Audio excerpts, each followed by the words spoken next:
Eddie Gordon a dit « Tu peux faire des choses faciles dans la vie, mais la vie va quand même être dure. Et je te promets que si tu forces et que tu fais ces choses difficiles, je parle d'étudier quand tes amis font la fête, je parle de préparer un examen un mois à l'avance quand tes amis font la fête, si tu te forces et que tu fais ces choses difficiles, ces choses que personne ne veut faire, alors la vie sera facile pour toi. C'est un choix que tu dois faire. Tu dois faire un pas et suivre ce chemin.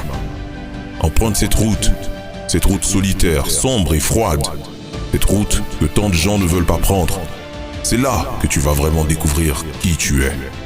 C'est là que tu sauras qui tu es vraiment. Pourquoi ne veux-tu pas t'améliorer? Pourquoi te contenter des notes que tu as obtenues? Pourquoi est-ce que tu fuis l'idée de défier, de prendre ta vie en main? Tu penses avoir 100 vies qui t'attendent après ça. Pourquoi? Parce que c'est difficile de bien réussir à l'école et à l'université. C'est dur d'avoir de bonnes notes, mais on est tous responsables de ce que nous vivons.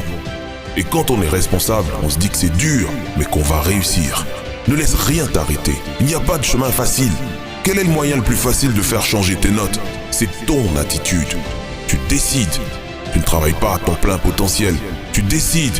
Tes notes ne représentent pas ce que tu peux atteindre. Charles Wendell a dit « Plus je vis longtemps, plus je me rends compte de l'impact de l'attitude sur ma vie. » Pour moi, l'attitude est plus importante que les faits. C'est plus important que le passé, que l'éducation, que l'argent, que les circonstances, que les échecs, que les succès, que ce que les autres pensent, disent ou font. Plus important que les apparences, le talent ou les compétences. L'attitude, c'est tout. Nous avons chaque jour le choix de l'attitude avec laquelle nous allons attaquer la vie. Tu ne peux pas changer les notes que tu as obtenues dans le passé. Tu ne peux pas changer les examens que tu as ratés. Tu ne peux même pas changer ce que tu as fait hier. Mais tu peux changer la façon dont tu vas attaquer demain. Ces moments où tu penses que tu ne veux rien faire, quand tu veux procrastiner, quand tu penses « je le ferai demain », c'est exactement le moment où tu dois te lancer. Quand les choses deviennent difficiles, ne te demande jamais « pourquoi moi ?» Creuse au fond de toi-même et dis-toi « c'est parti ». Parce que je suis plus fort que tout ce que peut me balancer la vie. Parce que j'ai déjà été sur ce chemin sombre, j'ai été seul, je me suis levé, je me suis élevé au-dessus de tout. Si tu échoues, c'est parce que tu cherches à atteindre quelque chose qui vaut la peine d'échouer. Si tu échoues, ce n'est pas fini. Si tu échoues et que tu dois tomber, tombe sur le dos et regarde vers le ciel. Si tu peux lever les yeux, tu peux te lever. Et si tu apprends de ton erreur, alors ce n'est pas un échec. Tu ne perds pas si tu apprends.